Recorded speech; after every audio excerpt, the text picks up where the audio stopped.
You're about to watch a great interview on TYT Interviews. If you want to watch them live, members are the only ones who get to do that. tytnetwork.com/join. Become a member, enjoy the interviews as they happen. So we're going to turn now to some of the personality characteristics and values that make a Trump voter a Trump voter. This information is coming out of a new article in Personality and Individual Differences, a psychology journal. And helping me to break that down, we now turn to psychology professor Aqualus Gordon. How's it going, Quay? Very good, John, how you doing? I'm doing good, good to have you on. So there's a lot for us to work through. There's some methodological questions I have for you a little bit later on, but I want to start with talking a little bit about some of the things that were identified as statements that the Trump supporters were more likely than other both Democrats and Republicans to agree to. Sure. So they're apparently more likely to agree with these statements. People who are poor just need to work harder. In life, winning is the only thing that matters. A company's main focus should be profits. Art shows are boring. I don't know if that includes Bob Ross. And dress codes are good and should be followed strictly. And again, that's even more likely than other Republicans. So what do you think about that set of value statements? Well, I didn't really look at too much at the questions individually. Some of the things that I were looking at were those kind of combined constructs that those questions help construct. And so I don't, I say that to say I don't want to give too much credence to those individual questions as much as I would give to the broader constructs associated with those questions. But I mean, one thing I do want to bring in is another set of research by a guy named Jonathan Haidt, who talks about sort of the differences between conservative and liberal values. And I do think those statements to some degree in the broader values more generally do reflect the difference in values between liberals and conservatives. And I think, for instance, if you were talking to some conservatives here, they wouldn't find that surprising at all and would probably talk you into why those are good things. Yeah, and look, there are certainly, I mean, at least in this group, there's value to most values. I mean, there are some sort of antisocial values, but these generally don't include things like that necessarily. I mean, saying that winning is the only thing that matters, I could sort of understand that some liberals, some conservatives would believe that. But let's turn to some of those constructs that you were talking about. So what are these constructs that we're talking about that these values are feeding into? So the study found that Trump supporters were more likely to value both power and tradition over and above other voters, including other conservative voters. They also were less likely to value things like altruism, security, science, and to a smaller degree, actually, they did not value hedonism, which I find to be a little bit interesting and maybe counterintuitive. What I think about that is that it does feed into this idea of the differences between the moralities between liberals and conservatives. The research by Jonathan Haidt found that while everybody tends to value compassion and fairness, those are the only two moral values that liberals endorse by and large, whereas conservatives tend to value compassion and fairness, but they also value loyalty in terms of in-group loyalty. They value authority as a moral value in terms of respecting authority, and they also value sanctity in terms of, well, another word for that would just be purity.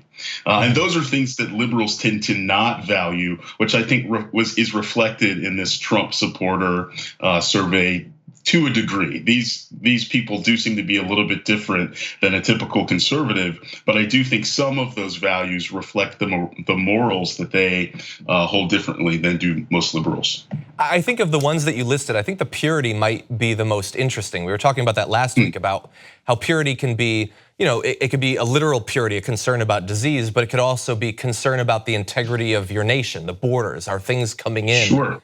And all of that. I did want to ask you about two that you mentioned, that they were less likely to value security. I thought that was interesting, but also hedonism. And I think you alluded to it, but they're Trump supporters. The man sits on a golden throne and sleeps with Playboy models. It seems like hedonism should be there. What do you think about those two not being as valued?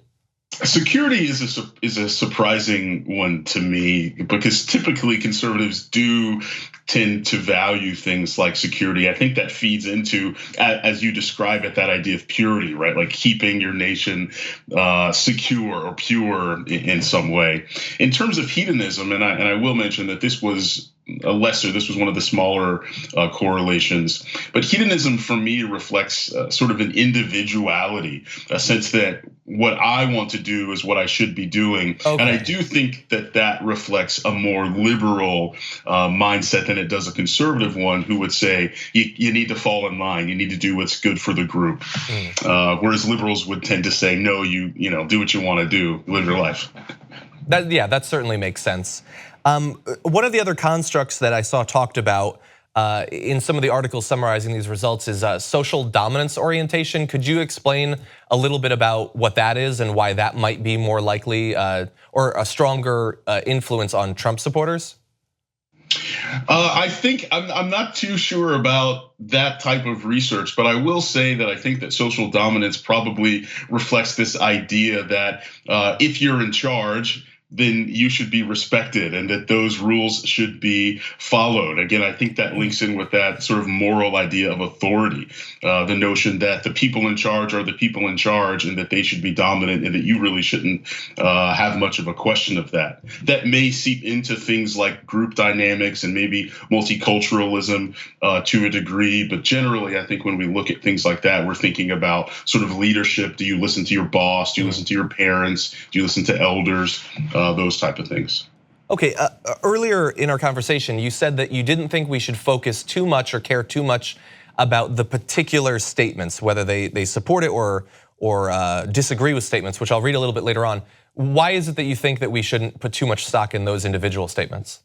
Just the way that the statistics tend to work out is that any individual question isn't going to give you a good measure of a particular value set. I mean, some of those questions do seem very straightforward, but in general, right, you have to think about the fact that somebody might interpret the question in their own way, or they might, their values or their sense of that question is more likely to shift with regard to the way the question is stated versus thinking about a set of those questions, which is going to do a better job at summing up a particular value set.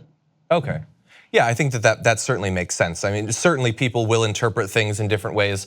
They'll have a different level of attention that they're paying to the questions at all. But once you combine a lot of responses across a lot of people over a lot of time, then it seems to make sense that you'd be able to learn a little bit more from it. We do have to take our first break, but when we come back, I want to read just for our own edification, the list of statements that they are against. And I want to talk to you a little bit about how durable or malleable these values are and how they can be utilized in elections. So you're going to want to stick around to see that. Aqualus Gordon breaking down a new study of the values of Trump voters. In our last block, we talked about some of the statements that Trump voters were more likely to agree with, and now we turn to some that they disagree with, and here those are. Trump supporters were unlikely to agree with building relationships is more important than building profit, happiness is more important than money, protesters are the most patriotic citizens, and applying the scientific method is the best way to discover the truth. Quay, are you surprised by any of those? Some of them really do just seem like, kind of very political standpoints. The very first one on this list, I don't know if you have the full list, but the very first one on the list is raising the minimum wage is a good idea, right? The Trump supporters tend to disagree with that. And so many of these really do just seem like sort of political talking points. This research was done in the heat of the election. And so some of these things are just going to be very much what the candidate was saying at the time. But others of them are a little bit surprising. Some of them do feed into those values and morals I was talking about before. Here's what I struggle with, just as a psychologist, is trying not to demonize, the Trump supporters just because their value set or the belief systems tend to be a little bit different than ours, or very different if you want. Even though some of the things to me might feel problematic, if not appalling in some ways. But it's tough to sort of just say, these are bad people. They have terrible values. They don't believe in things that, we think good people or Americans should believe in. So I'm not really too sure what to make of it. I do think that it is interesting. Some of them are just political points. Others of them are surprising and maybe misguided. And honestly, I think if I were a conservative political leader, and I saw some of these things, I do think if I were what I consider to be a moral person, I would work to change some of those beliefs. I mean, things like happiness is more important than money. I don't know that most conservatives would want that to be the way that their voters think about the world. Yeah, maybe I'm wrong. Interesting. So you said we would work to potentially change those. So as a psychologist, how likely is it that these sorts of either individual responses to these statements or overall, like how strongly you are, you have the authoritarian personality or your support for social dominance orientation, these constructs we've been talking about, how durable or malleable are those? Can you actually change them over time, either amongst individuals or change the distribution of these things in the population? Sure, I don't know so much about these particular values of this study. Again, these particular voters seem to be a bit of an aberration, even from typical conservative voters. What I will say is that some of those moral values that I was mentioning before, loyalty, authority, sanctity, that those things do seem to be more enduring. They do seem to be enduring values that stretch not just within American culture on the conservative side mostly, but also among other cultures. That these aren't things that are relatively new. And so to some degree, I think if we think about those Trump voters, those are things that you might want to change. But with regard to these other value systems, these other sets of morals, I think, maybe we want to change them, but also I think there is something to be said about respecting the diversity that is there. As liberals, we tend to talk a lot about respecting diversity, but when we're met with the diversity of the quote opposing side, we tend to be a little bit less tolerant of that. And I think that is something, if we do value that as a moral amongst ourselves, then that is something I think we should exercise a little bit more care around and some compassion around. Understanding the value sets of those people and letting them, live their life in the way that they want to. That is a very interesting point, Quay, that I will choose to disregard. I'm sure you will. No, I think that there's certainly value in that. That's unfortunately all the time that we have, but thank you for joining us and helping us break down this study. Thanks, John. Thanks for having me.